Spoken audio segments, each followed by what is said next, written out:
Greetings, adventurers. It's Chris, aka Nas, with new adventures in Skyrim. Today we are closing out Glamek's season. Before we do that, I want to say I hope everything's going well with you and that you're taking care of yourselves and the ones you love. And with that out of the way, let's hop into this little session. It's going to be a little bit longer. I'll try to break it up into segments and timestamp it appropriately.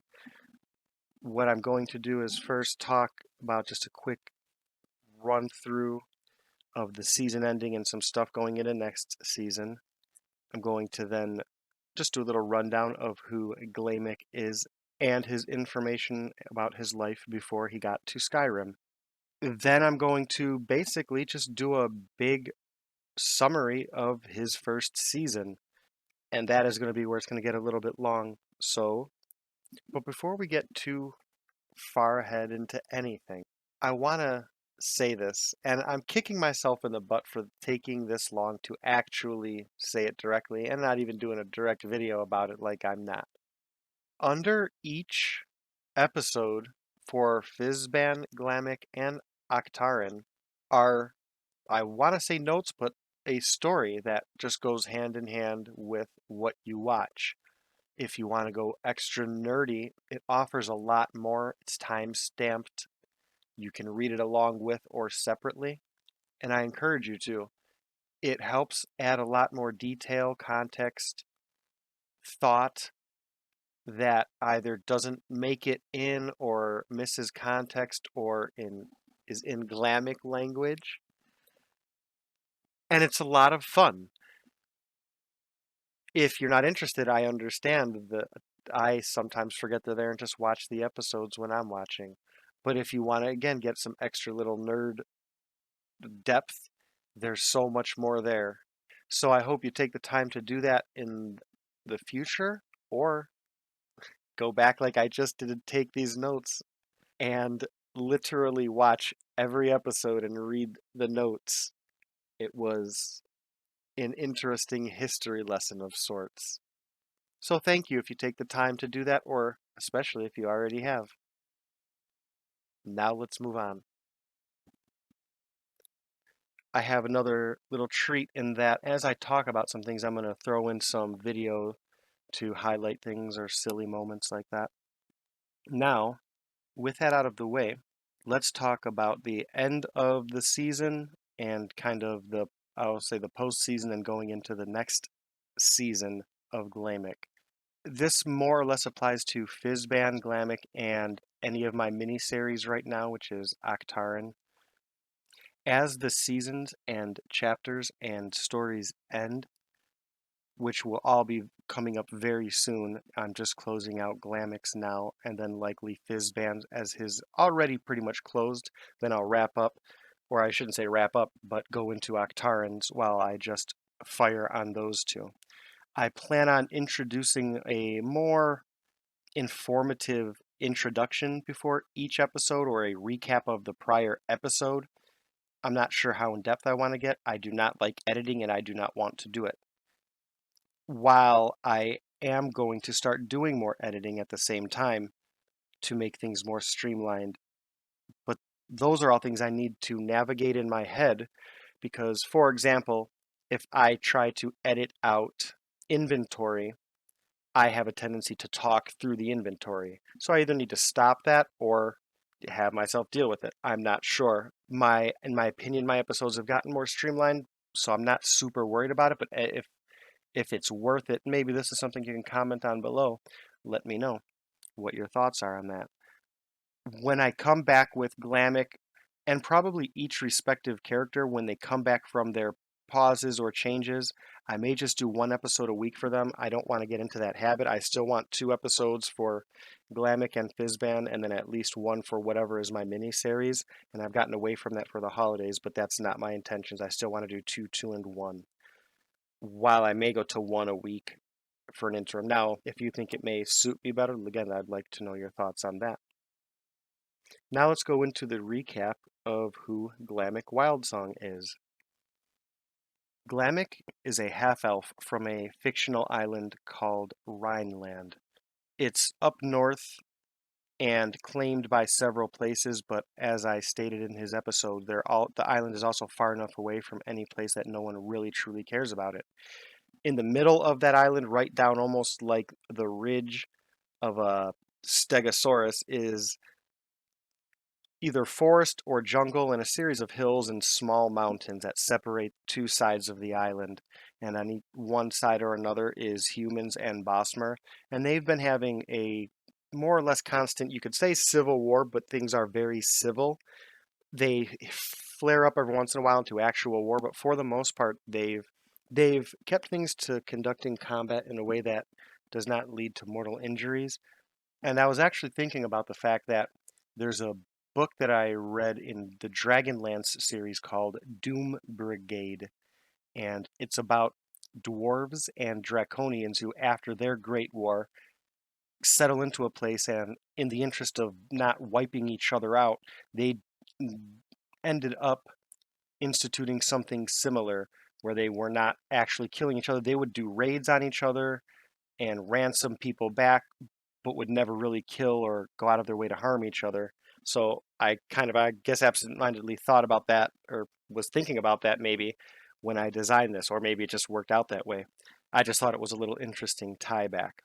Oh, I want to address this. Half elf. He is a half elf. And I'll get into maybe lesson on this another day, which I may make two videos into one because I want to keep them very brief. Bretons. Bretons are not half elves in that they are not the product of an elf and human mating. And that's, again, another story that I'm going to probably roll into what a Breton is and then the genetics and how they play out in Skyrim. But that's an episode for another day. He is a half elf. His mother is a human and his father is an elf.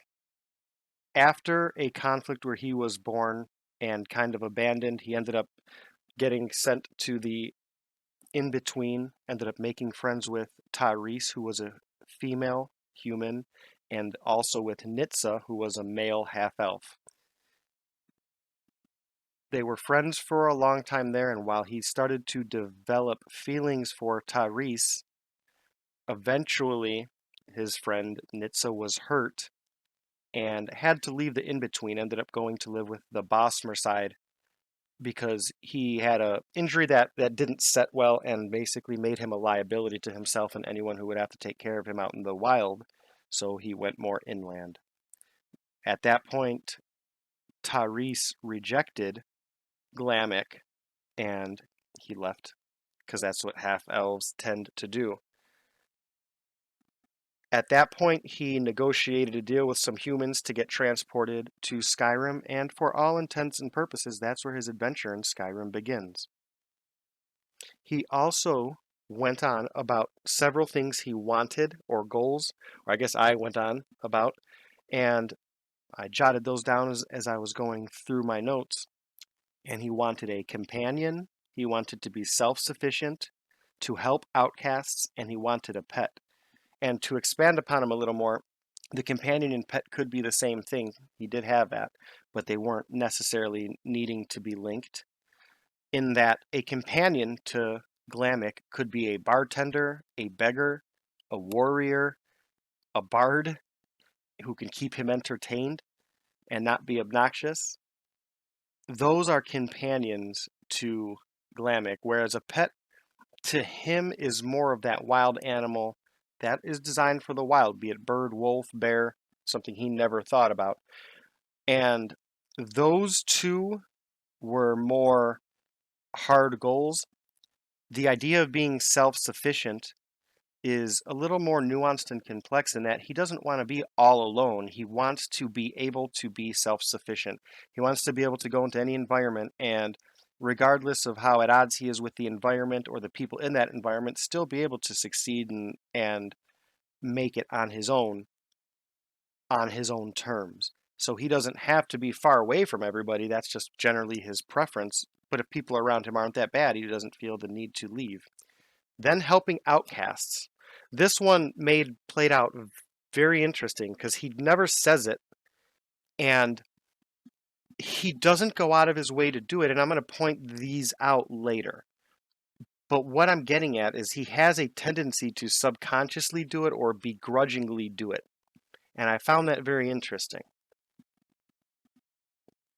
So now I want to go over some what I think are just key concepts or things that can be overlooked, but that may put a little bit more context to Glamek as a character and as a season and all of that. One, and this is very important.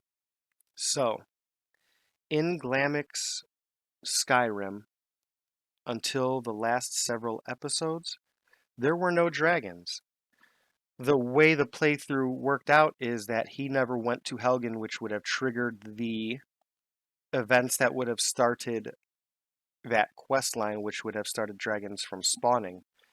It was an interesting dynamic with him hating cities and avoiding them avidly. I want to say it was 2 or 3 times he tried to go to Helgen and just opted out. And that led to there being no dragons, and that was just a unique experience, going to Sheer Point and a lot of those places where in any other game there would have been a dragon. It was so different. It also allowed his peace and tranquility at Sheer Point, whereas in a normal game of Skyrim, half the time you go there a new dragon will be spawning. I thought that was very interesting, and I don't know how subtle that was. I don't know how many people got that, or if you could comment below about if you noticed or thought that odd or didn't notice until now, thought it was cool, bad, boring. I'd love to know about that. Next is the mask Krosis. I didn't know about this until recently, and again, this will have a lot more relevance to the next part I'm going to bring up anyway. Krosis, the Dragon Priest mask. First, for Glamek, it's a big and significant event because he almost died, and it was with Garm, and we'll talk more about that. No, I'm going to talk about it now. That event. No, I'm going to talk about it when I get there. But so it was a big event for Glamek, and he kept that mask and has had it on ever since. I believe in maybe 2 episodes. One was the marriage episode, or the one prior to, and he hasn't had it off since. The big irony or cynical irony is Krosis, and this is the part I didn't know, means sorrow or I'm sorry or apologies or something along those lines in the dragon tongue, which just fits Glamek. I, he's so dour and cynical.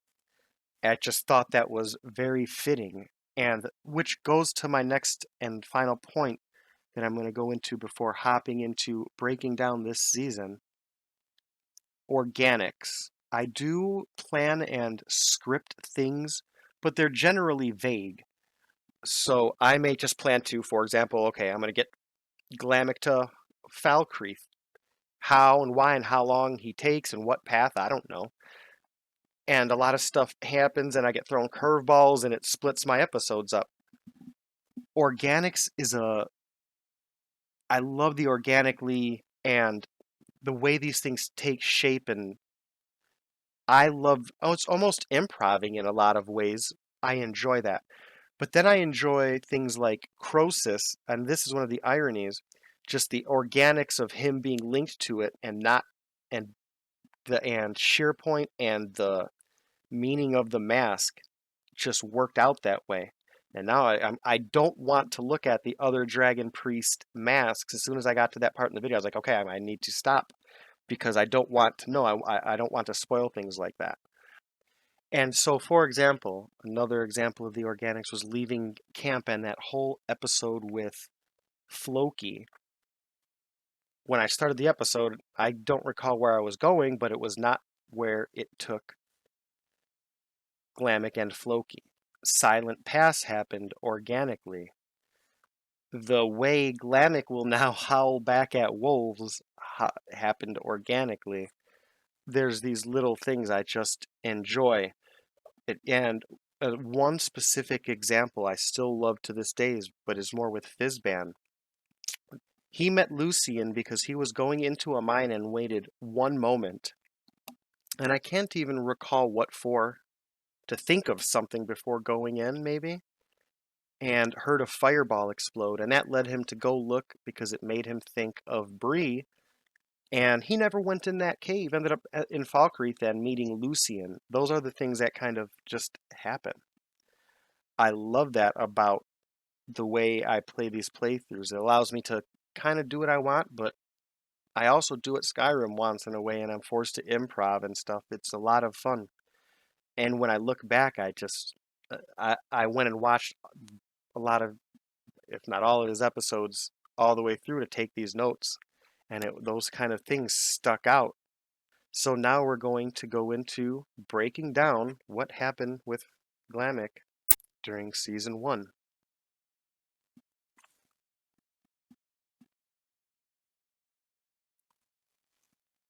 So now we're going to go and break down what happened with Glamek Wildsong in season 1. For a little bit, I'm going to and occasionally reference episodes, more of so if you're curious or have an idea or want to go take off at that point. I don't plan on doing it regularly, but I'm going to say, at least here, starting with his first episode, he arrives on the shores of Dawnstar, and he ends up he ends up having a dream with Hircine, who offers him to drink the blood, and he does. And that's where he has his first dream, and things are very chaotic in that whole regard. He goes into Dawnstar and experiences the racism there. He meets Arendar, doesn't trust him, takes him for a liar because he caught him lying.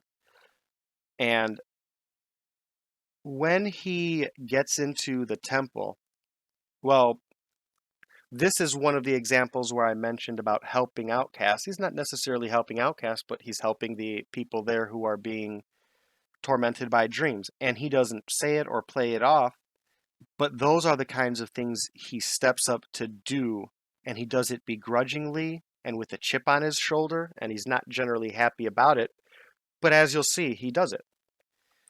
He goes through and spares the life of Arendar, who at the behest of Mephala wants him killed, and he rejects her. This was interesting, and I kind of didn't notice it again until I went back, and then it was something stood out. Hircine offered Glamek the cup. He didn't say drink it. He didn't threaten him. Mephala commanded him to kill Arendar, which if Hircine was not in the picture, like I don't even know if he at that point was committed. I don't believe he was to Hircine or even thought about it in terms of doing it and how that would affect his relationship with Hircine. He just didn't like being told what to do. And I'm curious now on what would have happened had Hircine said, drink this, mortal, or I'll kill you, or you will regret it. And that's one interesting facet of his relationship with Hircine that was touched on in his episode talking about his opinion of the Forsworn. It was that he's not a slave to Hircine. He's not giving and trading up his power, or his individuality, or his soul for power. He's walking with Hircine. He then briefly heads to Winterhold after doing a job, and this was actually his first encounter with the Silver Hand, which was interesting, and you can almost consider that canon now that that's one of the first incidents that linked him to the Silver Hand. So he wraps up there, goes to Winterhold to get, his reward money. And at this point of his life in Skyrim, he believes his werewolf actions are dreams, and he doesn't remember a lot of them. It's generally a fight or flight reflex, and he doesn't remember things. He absorbs them maybe after, if he returns to a place or something gives him a sense of deja vu, but it's a very chaotic time for him in that regard. He ends up leaving Dawnstar. He chances upon the Hall of Vigilants, which was really neat because depending on where you are in the playthrough, it will be in 2 states I'm not going to spoil. He met it in the first state, which I thought was very cool. he eventually meets his first giant, and that's where his rules came about, which again, that was another instance of organics. I didn't plan on it, making a whole rule list and a video thing. It was so Glamek, so simple and to the point. He ends up setting up camp around episode 3, and that's where his camp is established. That night, werewolves attack him. I believe there was 3, maybe 4, but I'm fairly confident it was 3. Again, this is going to be considered canon now because I'm going to say that that was his first test from Hircine, sending those after him to see if he could survive. Which may seem cruel, but if you understand the cycle of the hunt, at least through the perspective of Hircine and those that embrace him, like Glamek, it would make a lot more sense. Then he ends up meeting Garm, and it looks like at that point, maybe 2 of his checks are X'd off, in that he has a companion and a pet. This, again, I mentioned prior, was episode 4 was a very big episode for him, and sadly, I didn't do it well. This is why the stories, in my opinion, are important in the episodes, more so in these earlier episodes. But even the stories weren't that good. But where I'm going on is I didn't do it well. But that was a life or death situation for him. But what also made it unique, and this goes back to the companion aspect of having a pet, he lived through that situation with Garm, and that created that bond with him that, outside of that, sure, some things would have formed, but it was just so deep and connected them right away. Connected them to SharePoint, which, just so you are aware, Glamek will and generally does call it, what is it, Frostshear Point. That's his Glamek way of saying it. Again, which I love. So he almost dies, he bonds with Garm, finds and just feels that the energy, the natural, the primordial natural feel of that place. Ben doesn't think much on it. It's funny. Unlike Fizban, Glamek doesn't care about the nature of his opponent or the history, and he didn't hardly think about the wall, and he hasn't thought about it much after.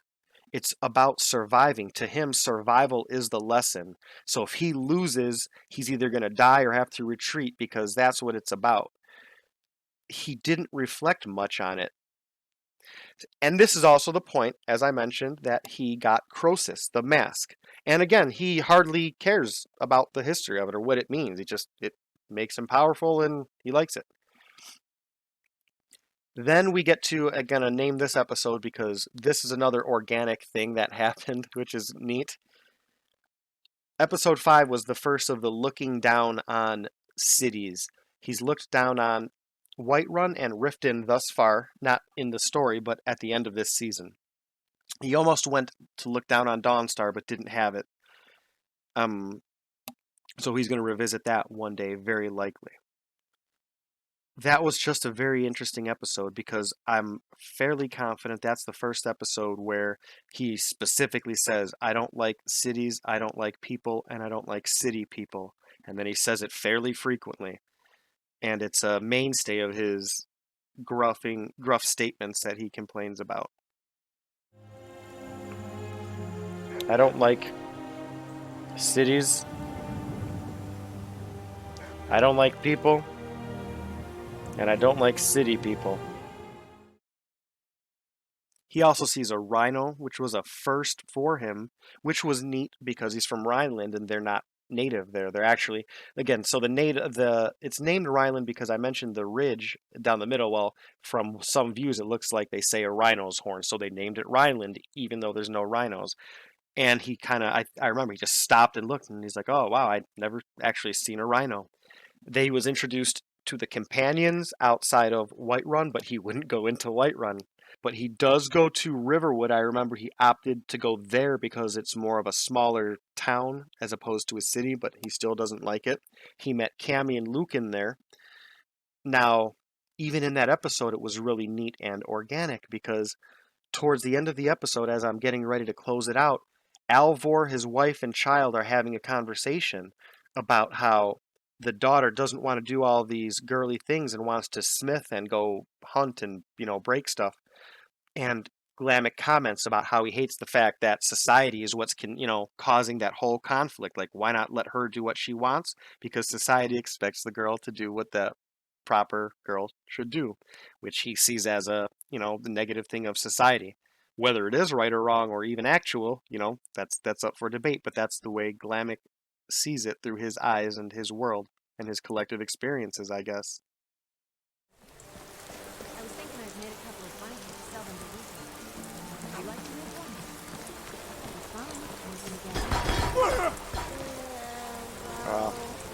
See, the thing is... Dorothy, listen to me. Your father and your friend may treat you like a boy, but you're not. Do you understand? So please, be a girl. For me. It's just that Papa promised I could make something at the fort. So maybe we could do something together next week? Is that okay? Oh, no. Keep me out of this. Fine. You play in the mud, or play with your father's forge, or get into sword fights with your little friend. But this is not over. See? Cities just put burdens and expectations on people. And then there was the reading of Totems of Hircine. I read that out of character. For some context, Glamek sucks at reading. He can talk, he's eloquent, he just doesn't read. And he hates it, he hates books, he throws them all the time, he doesn't have any regard for them whatsoever. But he did keep that one because of what it meant. He then ends up going to Bleak Falls Barrow and has another run-in with a wall and something hopping out in front of the wall, which was, again, another cool instance for a rule.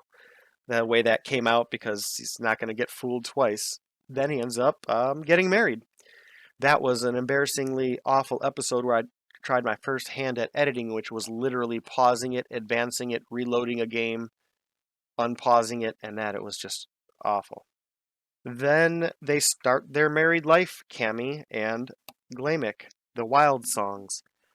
I mentioned this is where they meet Floki. It was a very interesting episode, the way that just worked out. And again, it showed Glamek stepping up into that role. He could have in fact, he went to leave, forgot he left the kid, and went back to go and help him. He didn't have to do any of that. And again, if he didn't care, really, he wouldn't. There was no reason to. It was going the exact opposite way that he was going or had planned. And you'll see that with him a lot. I'll point those out later. A whole new adventure. Look at that. Another rhino out there. Oh my goodness. I almost just left the child out there in the wild. Hello, friend. Yeah!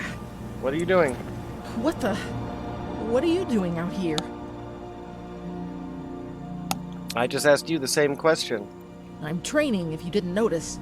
Mother forbids me to even touch a real weapon, but I'm almost a grown man. I can handle myself. And you should be able to. You want to be a fighter? I'm going to join the Companions. All I need to do is just go to Jorvaskr and prove myself to the Harbinger. Yeah. Let's, well, what can I call you? I don't want to call you boy, it's weird. Why are you asking? Just told you. It doesn't matter, does it? Just stop calling me boy. Alright, guy. Yeah, let's take you back. Let's go take you back to your mom. It's safer. What? No, you can't do that. I'll head home before it's dark. I know the way. Mother would be furious if she finds out about this, so please. No, I'm gonna take you home. Come on. All right. Here. It's there on your map. I'm just gonna follow you close. Alright, let me see.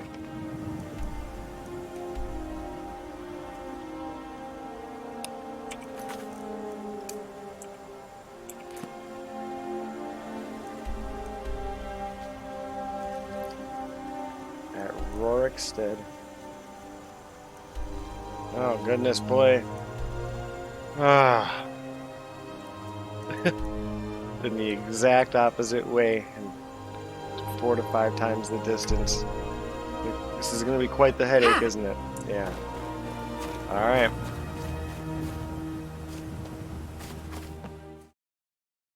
He also meets Eric in Rorikstead. Then eventually the three of them being Glamek, Cami, and Garm, decide to head to Whiterun. First, they go and visit SharePoint, and that was important, at least to Glamek, to share that with Cami. You're outmatched.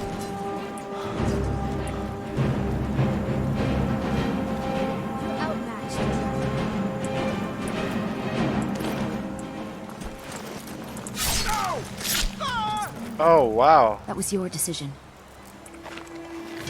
Oh, you look awful, but you look so beautiful right now. Wow.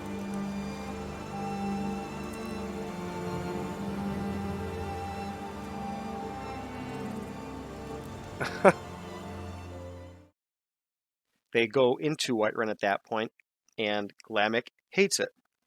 But he suffers it for Cami, which again, another one of those begrudgingly noble acts that he does, and doesn't necessarily think twice. He hates it. He doesn't hate that he doesn't get credit or paid. He just hates having to do it because he feels like he has to do it. It's his moral compass, oddly enough. So at this point, he starts to more or less embrace the wild and the hunt. And Hircine, he actually starts to pray to Hircine, and it works, granting him the power to change. And he engages giants. He has another run in with Silverhand. And this is one of the first times, again, he has a conscious change. He partakes in it. It doesn't happen and he forgets. He's not a victim of it, I guess. He goes for a run. That's his very first run where he just goes. And that was a nice moment too. And what developed was a nice little scene where he was running and was either shot at or shot, and has this moment where he looks to go back and wants to, decides not to. And Hircine, more or less, turns him around. I thought about that for a moment, and then I looked at it within the context of what just happened, and it was interesting because it wasn't that Hircine forced him to do it. It's that he was correcting Glamek in regards to what Glamek should have done through the perspective of both of them. There's no way he should have let that happen. Not remotely. And he knew it because he stopped. And then he second-guessed himself. And Hircine was like, no, you were right the first time. I thought that was really neat. They want the same thing. It's, again, those interesting moments. Eventually, Glamek fights a dwarven, what are they, Centaurian? And I thought this is another one of those moments. He kills it, gets mad he can't eat it, talks to someone and leaves. Whereas Fizban would be marveling at what just happened. You know, this thing came to life, it's dwarven technology, and Glamek doesn't, who cares? At this point, it becomes a lot more pronounced, his outwardly externalizing his desire to avoid cities, and he starts doing a lot more work to provide now for Cami at this point. He engages with the Forsworn as he heads out west to do jobs and get travel a little bit. He gets to Markarth, but does not go in because it's a city. But he does work throughout that area and starts engaging more and more with the Forsworn, and he starts to realize how he does not like them even remotely, as he starts to realize the nature of them, and both the nature of the fact that at least bandits generally steal because they don't have. He perceives the Forsworn as just bloodless murderers. Then their affiliation with Daedra and specifically Hircine, he does not like that. He ends up swinging back by Rorikstead to pay Eric's father for Eric to be able to train and get armor. This is one of those things that where you'll see it come up. He is so thoughtless because he is too thoughtful. So he's out making all this money and gives it all away to someone who needs it, while he should be, depending on how you look at it, keeping it for him and Cami. But is he right or wrong for helping the person who needs it? You'll see this come up several times where he makes money just to lose it, but he's not really wrong for doing it. I just think it's an interesting concept of the fact that he's at some point so thoughtful of people that he again is thoughtless of others. It's a very interesting dynamic that came out as I was thinking of some of these things he does and how and why he does it sometimes. And then the answer becomes so obvious. You can't really fault him in a way, even though you still can. But when someone's right in front of you and they need what you have, and they're not stealing, they're sometimes not asking for it, sometimes they're telling you straight up no. It's hard for him in Skyrim when he's been around, bandits and marauders and guards that are corrupt, trying to shake things down, people down, and steal and kill. And he has something he doesn't really. That's the interesting aspect, is he doesn't value the gold and the things he's getting in so much as he just knows it's a tool for him to please Cami and get the things that she wants. So he doesn't necessarily see the same value in it as a lot of people. And it's hard for him to say no to somebody like that. He eventually encounters Spriggans and trolls outside of the camp and starts to actually take note of the fact that, hey, it is kind of dangerous. But as he says, Cami's capable, enjoyed it, and has Garm out there, because at that point Garm starts staying around the home, and this is where he starts to get a little bit more lonely on the road again. Right about this time I come back from about a 3 to 4 month hiatus that I took from videos. I think the quality goes up from here. It was already going up, but you'll, I think, notice more of a difference. I came back with a little bit more clarity and focus. Not that there was much of that in the beginning anyway. And when I do, I just keep it simple with Glamek walking into Whiterun, walking through Whiterun by himself. And that's a big thing for him, again, because he hates Whiterun. But it gave a lot of insight to him, a nice short little episode. He also, on the way in, this is, again, these are one of these little things most people don't care about, and you may not even after you hear it. He hates the guard on the right. He won't always do it. I'll kind of pick randomly, but at some point he smarted off to Glamek, and he's always just, if it's every third encounter, I'll just have him look at him or say something kind of mean or flippantly to the guard. I just thought that's kind of neat. It's the guard outside of Whiterun on the right. Take a nap at the tavern here. Let me guess. Someone stole your sweet roll. No, enjoy the cold. At this point, the rift between Cami and Hircine and Glamek becomes more pronounced. He starts to reflect a lot more, too, about society and the wilds, and starts to look at things more as a predator or as a werewolf. He starts to talk about his territory and what's in it and responsibility for it and those sorts of things. Starts talking about other places potentially being territory, which I thought was neat because he doesn't just claim it. He sees it as a responsibility thing. So if you can't take care of it and tend to it, it's not your territory. You don't just come and put a flag down and, people owe you something. You have to take it and earn it and hold it.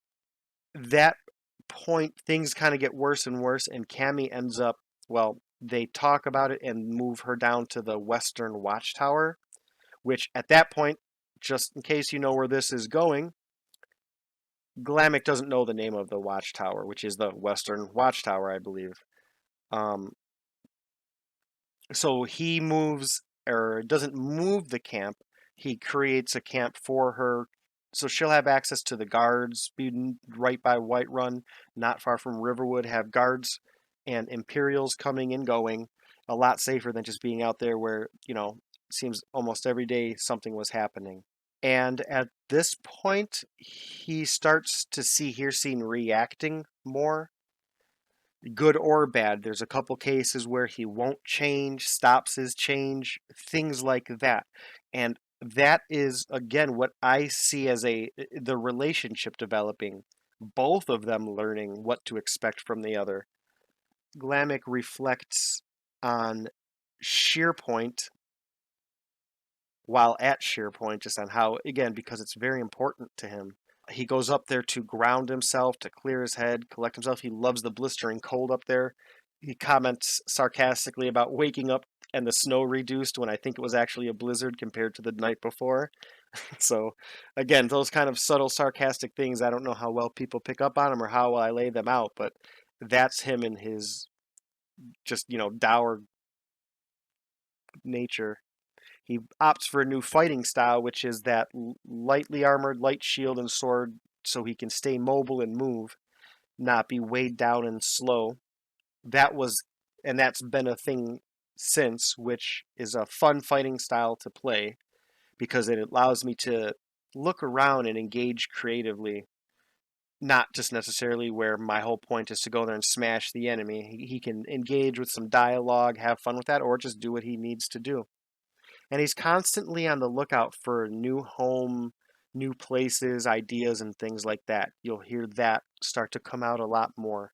He ends up at Winterhold again, and then again, talking about the home, he spends some time commenting about how the ruins are just like a gold mine in terms of a palace almost for someone like him. It's like they're borderline structures to him, even though to most people they're dilapidated buildings and knocked over stone structures.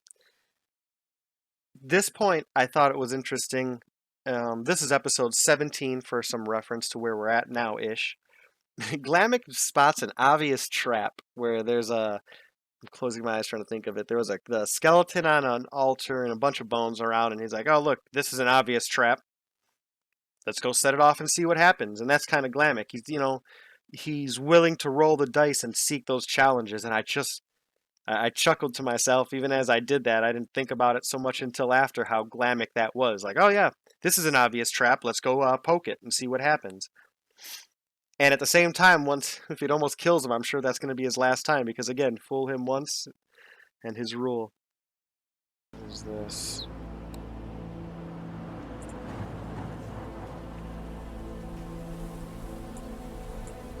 I'm not the smartest guy, but I kind of know a trap when I think I see it. So let's do it.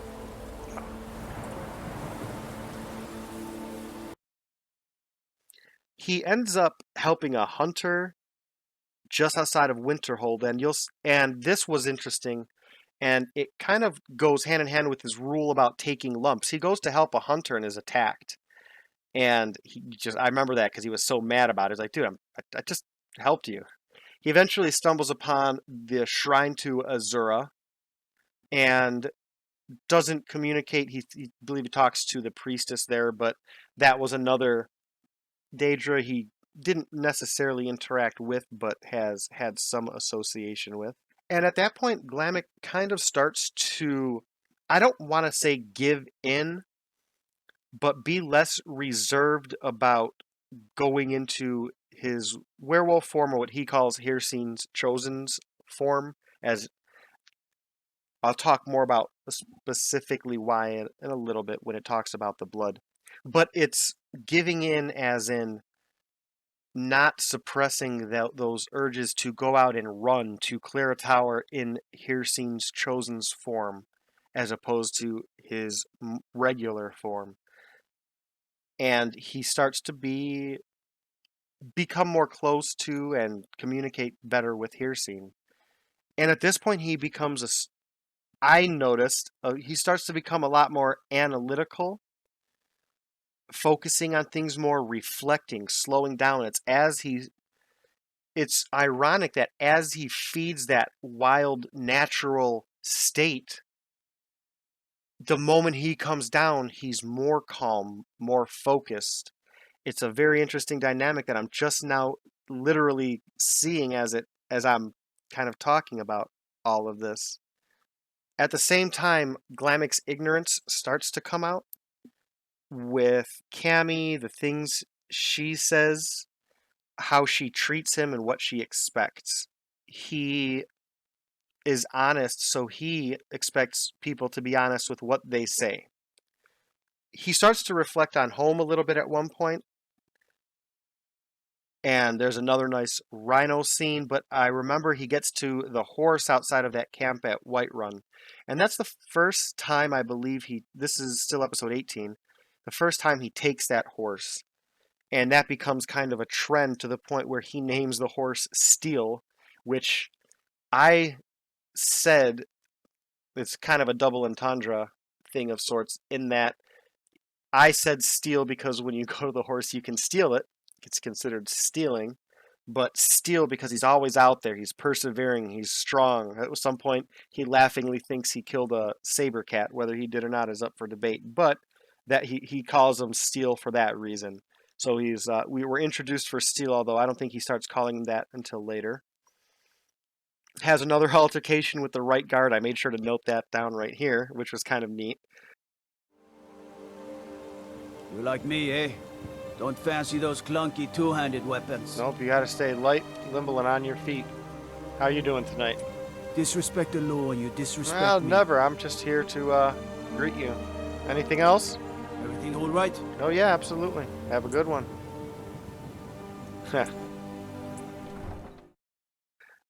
And he goes to the inside of Whiterun again and goes to the message board. And this is interesting because he hates reading. He scans it, doesn't read them really, but then just hates the fact that in his mind, that board embodies nothing but a bunch of city people being lazy and unproductive. I need this thing. I'm too lazy and weak to get it. Can you do it for me? That's his view on it. It was just a very cynical moment. I thought that was worth noting. And this was a very key moment because he meets the companions in their in Jorvaskar and joins them, but then changes his mind because of the way he has an interaction with I forget Farkas's brother's name actually, which is kind of funny, but the way he talks down to and disrespects Glamek almost immediately after joining the companions, has him change his mind, he's going to leave, looks back and sees the forge, goes and talks to Yorland Greymane, changes his mind again. And again, that's the organic nature of it. I was not planning on having him leave, but I couldn't have him be talked to like that. And when he got the fatherly talk from Greymane, I couldn't ignore that as Glamek. And it was just such a fun little moment bouncing back and forth like that. So as he gets closer to the companions, things obviously, just like everything else with Cami, when he shows attention anywhere else or time anywhere else, it gets worse over there. He's unaware of the fact that she's just basically cheating on him all the time and doesn't care about him. A lot of that comes out in her dialogue and the things he says. And again, a lot of that is in the story too. If you read the stories below, it comes out. And it's to the point he gets so frustrated. And this was I was proud of the episode and the title specifically. It's The Night the Giants Howled. And he resorts to just finding a string of giant camps and almost killing himself trying again to do that for Cami and get gold and reward money. There was a very funny moment in episode 20 where I believe he's in or outside of Whiterun or his camp, and Glamek says, I'm going to go talk to Farkas and he's going to give me a job or something like that, and I can go out west to, I think it was, Markarth, or up north to either Dawnstar or I think it was Dawnstar. And so I'm hoping Farkas will give me a job out there or one of those directions. So what's going to happen is probably going to send me in the exact opposite direction. And lo and behold, he goes and talks to Farkas, and they send him all the way to the other side of the map where he couldn't go and turn in those quests. It is indeed. Skjor says that I have the strength of Ysgramor, and my brother has his smarts. Oh, I have the fighting ability, so the three of us make, well, not the biggest fan of your brother. He talks a lot, right? But sorry to wake you, but what can I do? The Rift is seeing a lot of trouble from some riffraff. We need to head in and break them up. The Rift. Well, what am I going to be doing? Cracking skulls or slaying beasts? Something new? Some Silverhand, perhaps? Rogue wizards. Even I've never worse. trusted magic types. The college is bad enough. Destroy them. Not a fan of magic. Nothing against wizards. But, let's go do this. Excellent. Show them no mercy. Alright, have fun. Yep, of course. There we go. Let's go in the exact opposite direction. What we'll probably do is head there, and just kind of head east around the Valtheim Tower. That was just one of those little Glamek moments where his sardonic nature bears the fruit he maybe doesn't want. He does more and more engaging with the companions at this point, and he has a run-in with the Dark Brotherhood at this point. And this is where you start to see, well, where I see Glamek not changing, in that he's become a lot more aware of things and reflects and sees things, but a Dark Brotherhood assassin comes, tries to kill him, has a note, and he kind of says, oh, this sucks, but oh well, doesn't blink twice about it because it doesn't really register. It's just another threat in Skyrim to him. It's nothing unique. I thought that was odd, but specifically because later when he has another run in it, it ends differently, and I'll talk about that in a moment. At one point in episode 21, these are the little things I like to do with Skyrim. So one thing I do is change the saying from dollars to donuts to Septims to Sweetrolls. And in this scene, there's a standoff, which I thought would be neat. And this is, again, another moment now that I'm thinking on it, where reading the story helps a little bit because, and I'm going to introduce it as another thing, but a term in the universe, but instead of what is our term, a Mexican standoff, it's a Markarthean standoff, and it was just a neat little moment. And again, as I think more, Glamek and his rules. So he comes face to face with this. I think she was a bandit, but again, he doesn't necessarily know that. So he approaches her. She says, "Stop! Don't move." They have this thing. They stare at each other. He draws his weapon. She's drawing hers, and they're standing there. And he kind of skirts, but he's watching her and goes on his way. And all is well that ends well. But the point is, a lot of times that confrontation ends in him just, oh, I got too close, I'm killing you, in most Skyrim games. But in Glamek's head, he says it a couple times, something akin to, just because you can kill something doesn't mean it's your prey, or doesn't mean you have to hunt it, or just because it's your prey doesn't mean you have to hunt it right now. It's just those little quirks to him that I thought that was a really interesting moment in a lot of levels, both the way I was linking it to the outside world, but just the moment in and of itself and how it exemplifies him. To a lot of people, they just go and cut down a bandit. At this point, you start to kind of notice him putting Cami second. But this is the interesting thing where I talk about him being so thoughtful, he's thoughtless. He puts Cami second for Cami. So maybe now she's not saying, I want you to spend more time with me. She's saying, I want you to get me out of here, get more money, get me a house. So he views what he's doing, which is in essence being away from Cami, trying to do, get jobs, get money, get all these things, as helping her. And maybe he is, but maybe he's not. But that distance to Cami comes across as a lack of carelessness, or maybe she doesn't care. But the point is, it's just an interesting dynamic that to try to get closer to her, this entire arc is about that in a way. Once she's involved, that entire arc of this is him trying to find balance in that, in being away from Cami for Cami, but not being so far removed that you lose her. I thought that was and he failed, maybe. Again, I don't know. I'd love to know your thoughts. Was it her? Was it him? Both? I don't know. So it's important that I get this. I was going to say not to spoil it, but it's kind of spoilers all over so far. Cami starts to poison Glamek. Again, she cheats on him. She doesn't care about him. She doesn't love him. She tries to kill him. She starts to poison him, but his werewolf blood kind of erases most of it, but it doesn't, and I'll talk more about that in a moment.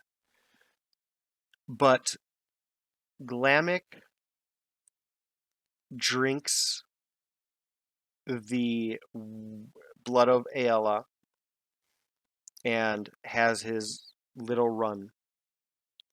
This is where you'll start to see and hopefully read things starting to take their toll on him about that poison and that impure blood. I talked about it earlier where Hircine offered the blood, and that was pure blood. And that's why Glamek thinks and maybe feels like he's a chosen one or something unique, whereas the other werewolves are drinking unpure blood. And it's not that it's bad, it's just not pure. If that makes sense. It's not good or bad or better, it's just different. And you could argue it's better in that the, results are different, but it's not that the other one is bad. It's just a different thing. So you'll start to see the poisons and the unpure blood take its toll. One example is Silent Pass.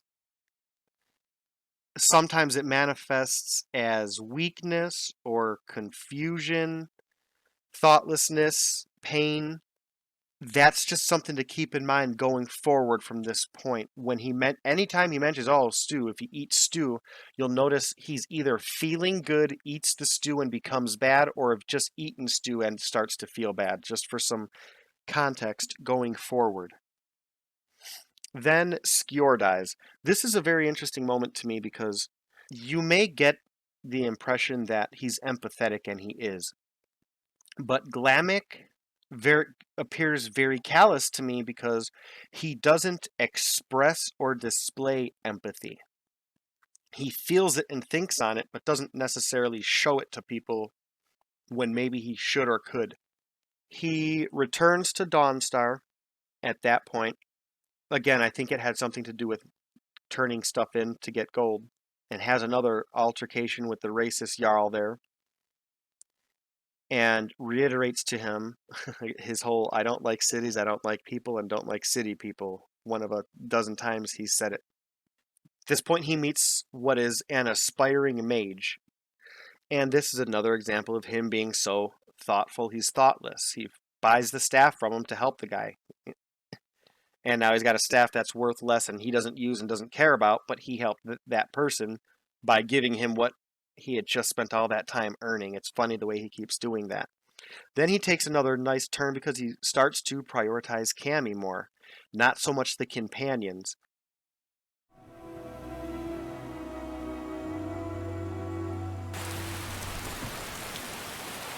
And I feel a little better now. Oh, great. Have you been bringing the battle to the Silver Hand, friend? I wish I could be there with you. Soon enough. They've been bringing the battle to me. Do I want to do this now? Oh, what do you do?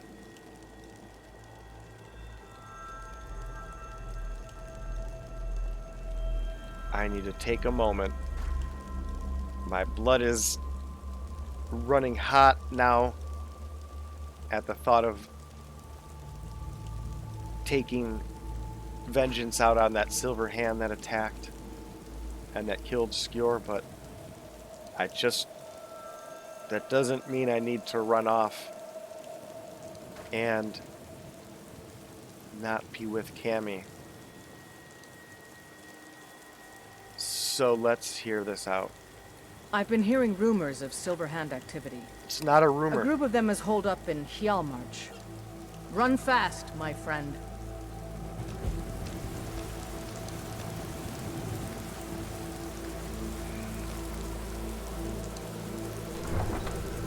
What do I do? And it's not far off, so again, I am gonna go spend the night with Cami. Maybe take her into town for a meal. And I'll do that next. Around this time, episode 24-ish now, there's an attack by or a series of attacks or mixed attacks by Silverhand, bandits, mercenaries, guards, Dark Brotherhood. And around this time, it's written, but it's not stated. He offers Cami to go to Riverwood, and she denies it. He doesn't know why. He's confused. Now, the reason is she's with all the guards there. And come to find out later, which is at the end of the season, all that money and armor and everything he's giving her, she's just using to try to kill him and be done with him. So the more and more and more he's going out feeding what he thinks is her heart, he's killing himself. And no, I'll talk about that towards the end.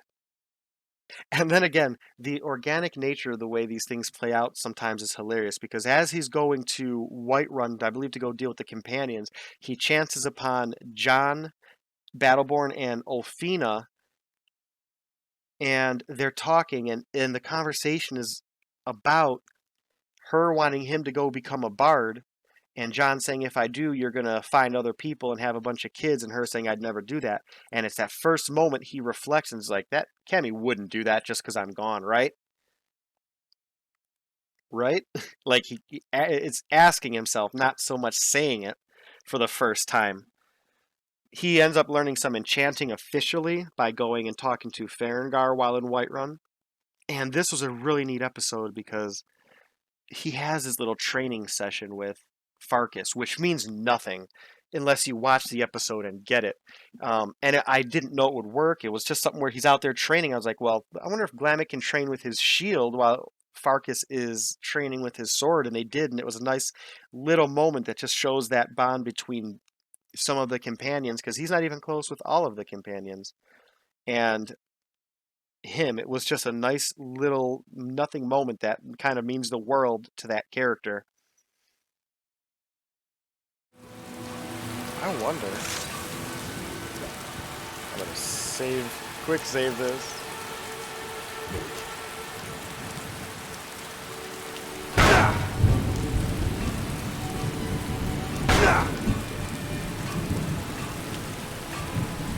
This is kind of neat. Practice my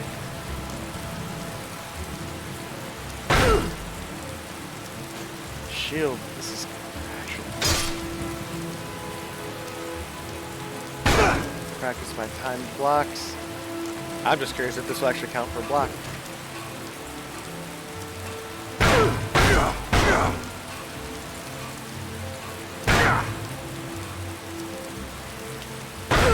That's awesome. Man, I love this place.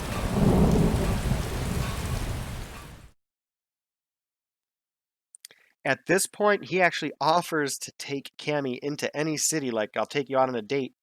And she goes and makes some cold comments about, so again, the prior events had them attacking and some of the guards at the Western Watchtower actually getting killed.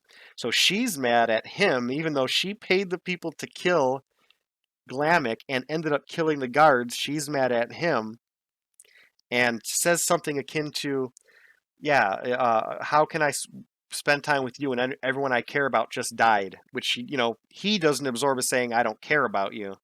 But she's saying that. And again, so since the Dark Brotherhood attacked last time, things are a little different now, because I mentioned before, he doesn't care about himself getting attacked, but now that he thinks they're coming after her, he's like, I have to go kill the Dark Brotherhood. When he mentions that to Cami, her response is, yeah, that's a great idea. You go kill the Dark Brotherhood. Yeah, the Dark Brotherhood. You go do that. That's a great idea. And again, she's basically saying, yeah, go do that. You're going to get killed. But he takes that as, okay, thanks. It's the way he's, again, aloof or just doesn't communicate well. So when she says to go ahead and go find the Dark Brotherhood, he remembers having heard something about a kid in Windhelm. And that's the Arantino boy. Now, on his way, he's going to stop in Helgen because a former member of the Companions is basically going to sell him a house for cheap because that member made enough gold to just basically retire. So He's going to go and swing by and talk to them. At least that's the plan. Again, everything just kind of revolves around trying to do and help and love and please Cami. So he gets to Helgen and finds it destroyed. This was a cool moment because the way he came up, he didn't see a dragon. He hears a dragon roar, and his immediate... This was the first time since gaining control he's had a fight or flight reaction where it just instantly made him change. He didn't think or react or do... Or I should say he reacted, but it was instinctual in a way. So he goes in there and clears Helgen, and he's upset because that just... part of his whole plan just went away. So again, now to keep in mind, he's eating poisoned stew massively, and she's increased. The notes come out. She's just, I think the term she used was enough to kill a mammoth, or it was enough to kill a family of mammoths, and he's still living. But it has its effects on him. So that's when the silent pass incident happens, where he essentially just goes into a rage and kills everybody. I want to talk a moment, because this was a very important moment for me. I'm going to replay the video as I do it to point this out.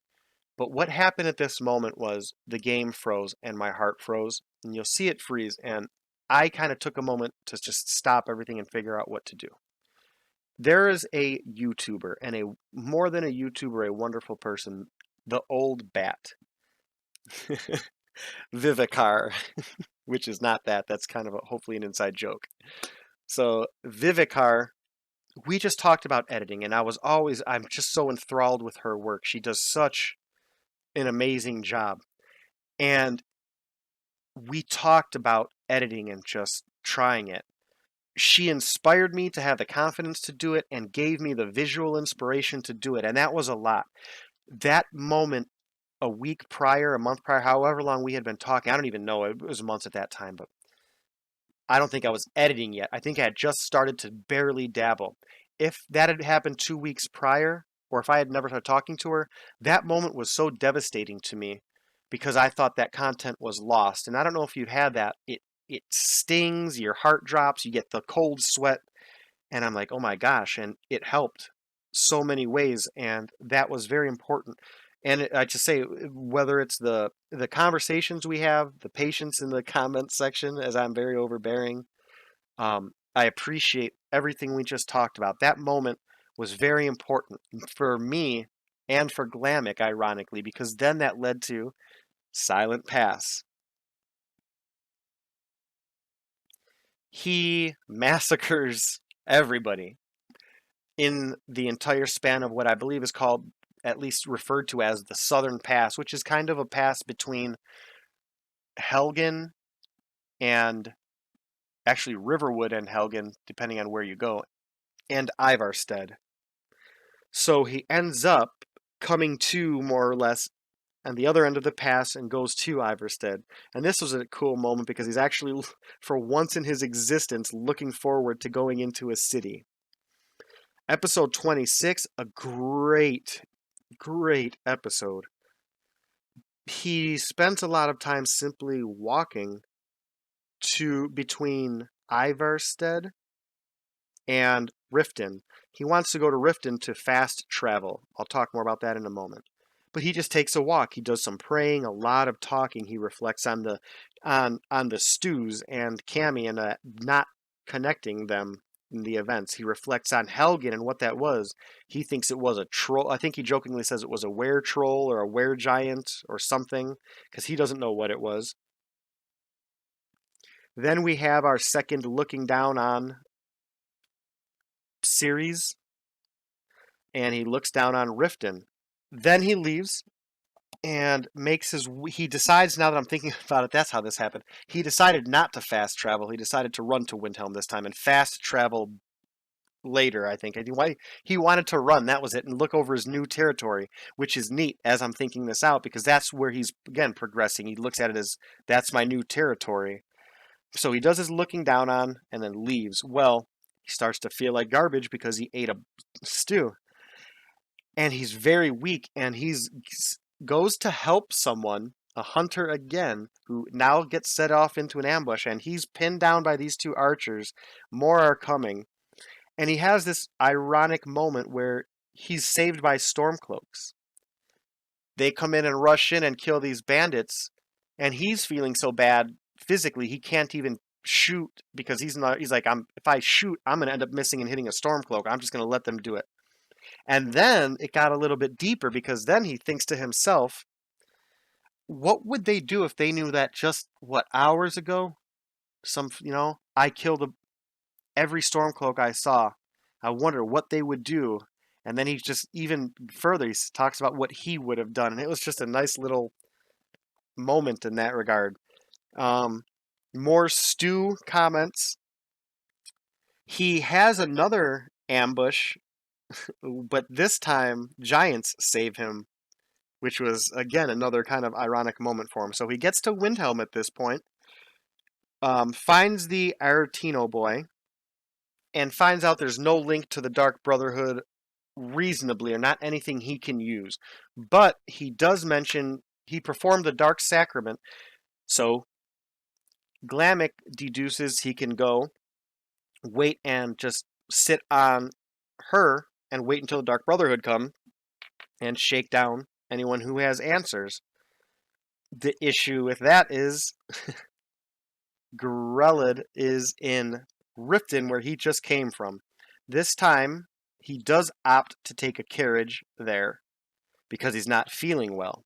So he gets into Riften and has this interesting moment in the city where he's just overwhelmed, like sensory bombardment.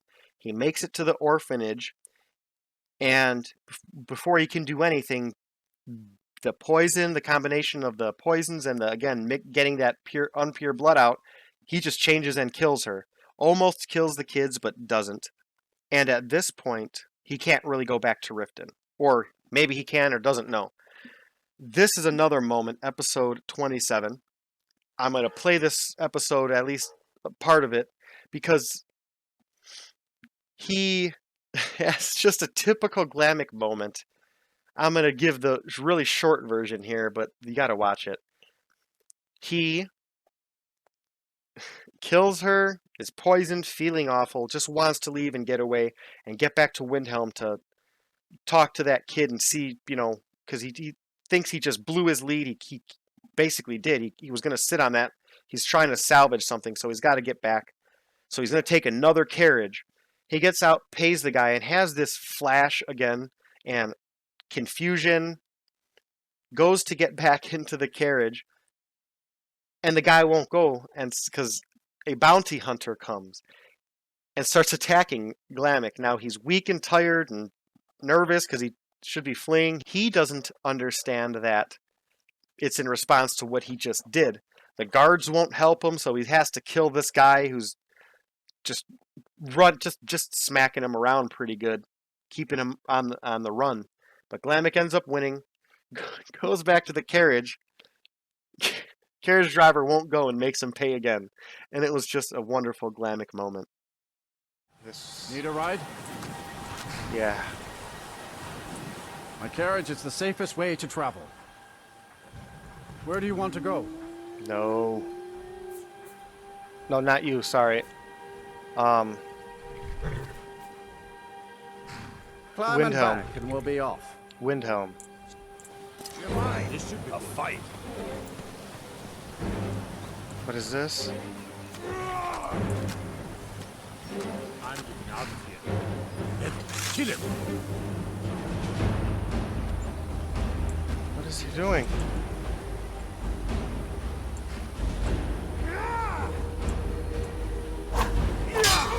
You're not gonna help me, guard?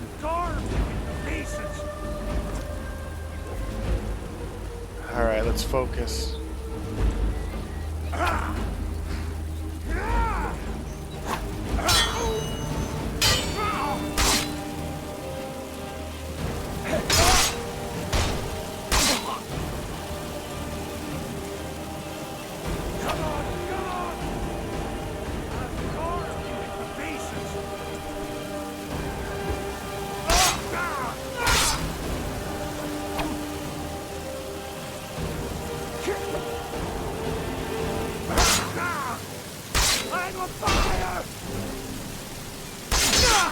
Ow!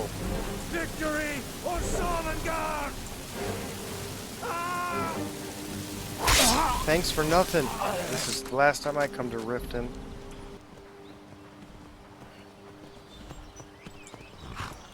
I I'm can't not wait coming here back. forever. You didn't see what just happened? You know what?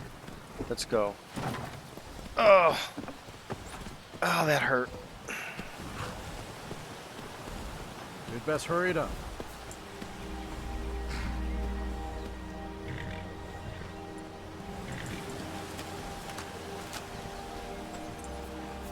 Do I have to do this again? You're gonna... You know what? Where do you want to go? You know where I want to go. Climb and back, and we'll be off. I can't believe this. You ready to go yet?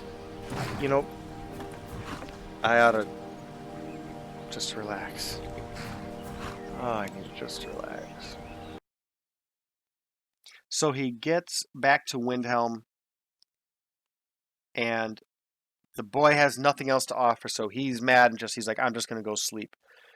He goes to sleep and ends up waking up in the Dark Brotherhood building or sanctuary or whatever it is called. That incident happens where he ends up killing Astrid, but from the 3 people that were tied up gets information about going to talk to a guard in Rorikstead, I believe. And he even comments inside and outside that the place smells of nightshade, which he reflects on as being part of Cami. Like, just because the taste and the smell. And he even leaves her some, but it's not deducing that she's putting it in his food. So he gets there, and the guard tells him to go to Dragon's Bridge, which is a city. And it's kind of funny, a little moment here with him mockingly looking up at Dragon's Bridge with a little bit of awe and reverence, but at the same time mockingly saying, oh, look, I saw a dragon. Guess dragons are real. And again, that's just him. He ends up seeing Commander Morrow at the Penitus Oculatus. Now, this is interesting because, again, the story is about the Ark, but Glamek doesn't generally, well, he doesn't fast travel and he won't take a carriage. So the next episodes are literally just him getting from Dragon's Bridge to near Falkreath, which is where Commander Morrow tasked him with ending the Dark Brotherhood. And the point I'm trying to make is episodes are really nothing but him moving halfway to point A to point B. But at that point, the episodes become so much more about Glamek as opposed to what Glamek is doing. And I hope that makes sense because there's so much to those episodes. I'm getting a kick out of the fact that there's not many notes to what happened, but a lot happens. So he makes his way towards the direction of Falkreath and starts to meet more Forsworn. And actually, just outside of the city of Dragon's Reach, he clears a small encampment and finds, this is interesting to me, I want to try to work this into the next season maybe, or maybe into Fizzbands. He finds a map with a dagger in that Forsworn camp that alludes to something happening at Deepwood Redoubt. So he's basically heading generally towards Falkreath and the Black Door. He ends up getting to Lost Valley Redoubt, and this is another interesting experience in and of itself because of everything, the organics of it, the fun of it, but organic in that it made me do that whole walkthrough of Lost Valley Redoubt, and the experience of going through it, ripping through it as Glamek and patiently walking through it was just so fun and different. In there, I found, well, this is episode 31, so he goes through Lost Valley Redoubt. He jumps off and lives and ends up talking then to the spirit of a bard. Later in that episode, he finds a naked nymph bard who encourages him to go to the Bard College. And connecting that with episode 23 and a half, Glamek's Rules, where he and says it a couple times, he's not a bard. Part of me is saying at some point he's some arc or mini chapter of his life is going to be trying to go to the Bard's College. It just seems written in fate right now. So he gets to the Dark Brotherhood Sanctuary and does what he does. When they are all dead, he finds a book.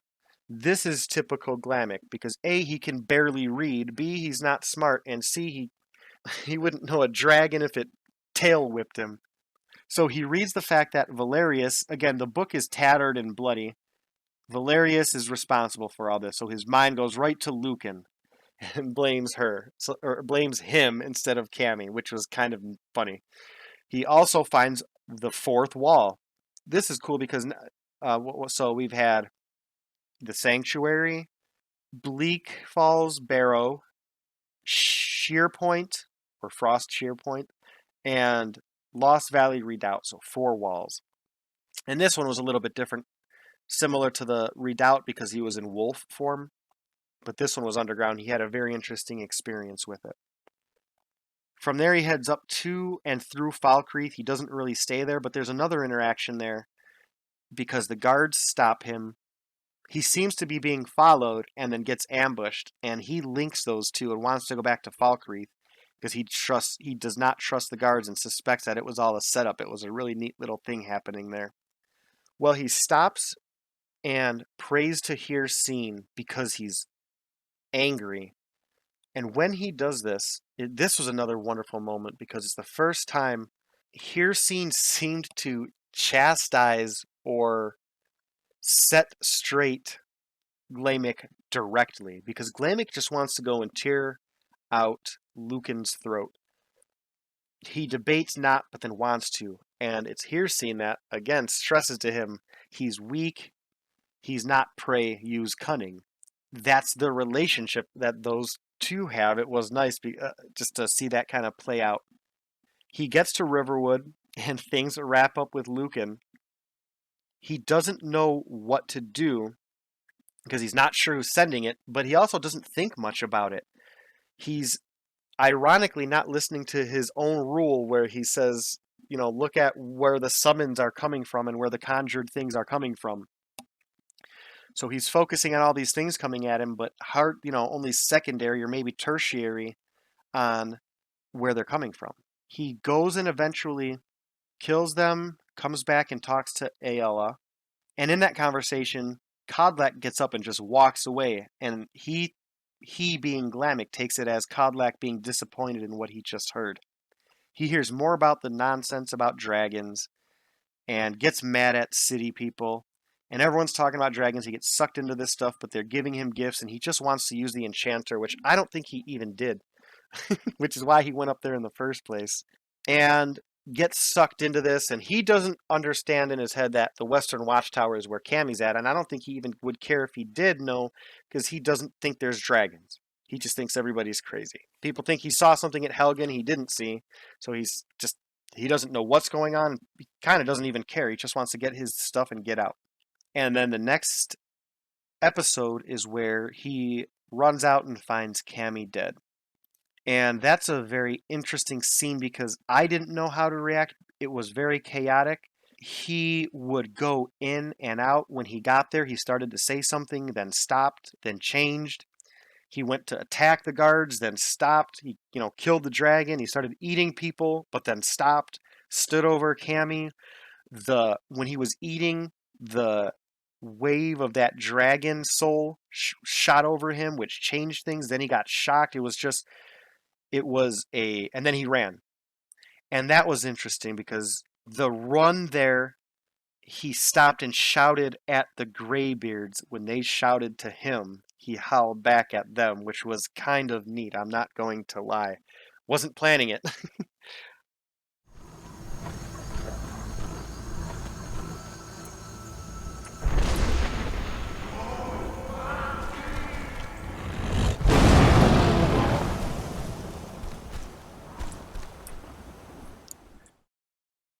He ends up running through Riverwood, killing a guard or two, and ends up at Orphan Rock in Silent Pass. And that's officially the end of the season, more or less. And then there's the one episode, which is just an epilogue and him reflecting. He found, standing over her, a book and kept it. This is the first time he's reading it. And this is where he more or less absorbs and accepts the fact that Cami was the one doing it. I mean, he doesn't really want to. It's pretty much there.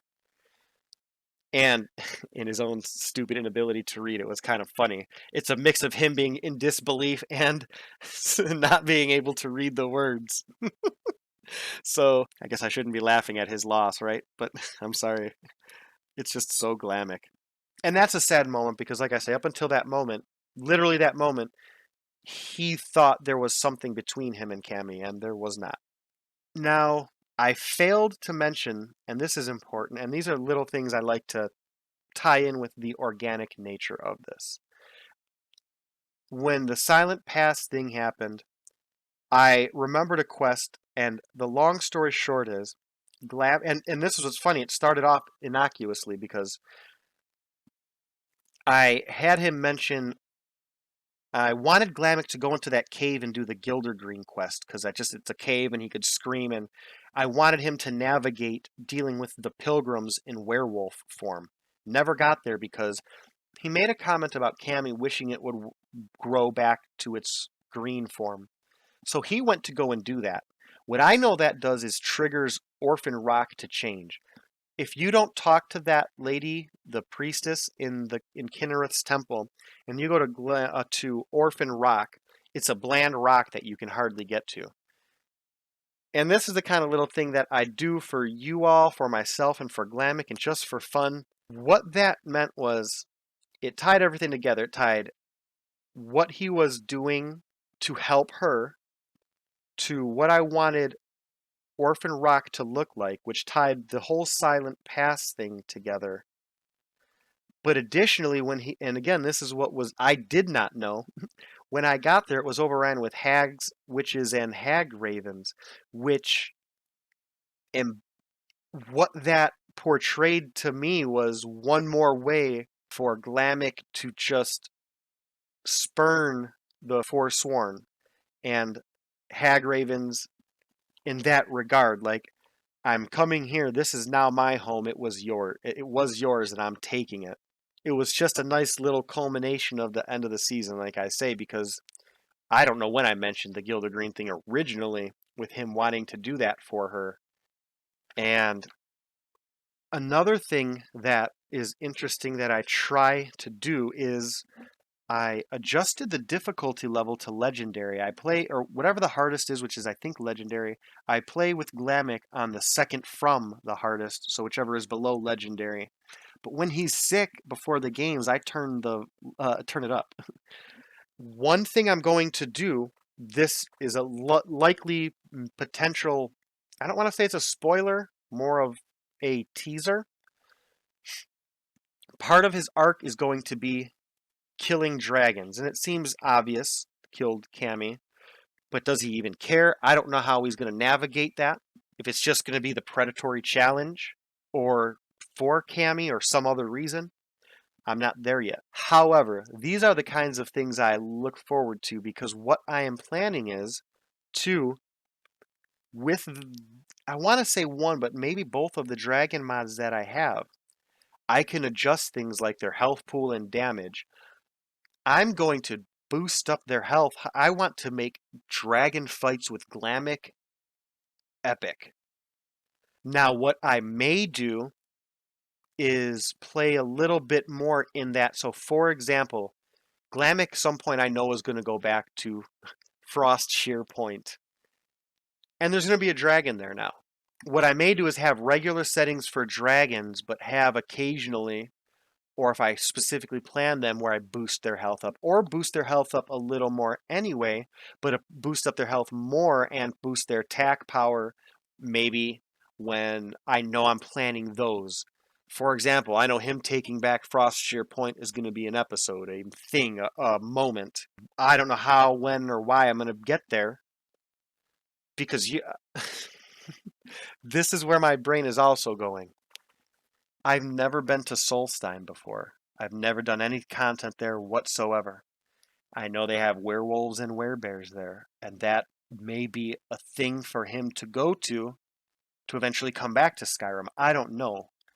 I would love to know your thoughts on that, because I'm just as lost as Glamek in a way in that regard, but I'm a lot more well off than he is. I hope you had fun on this adventure and this wrap-up. Yeah, I'm going to say it. I hope you're still well and taking care of yourselves and the ones you love. We'll see you on the next adventure. Please let me know your thoughts. This is Chris, aka Nos, back with new adventures in Skyrim. Cheers.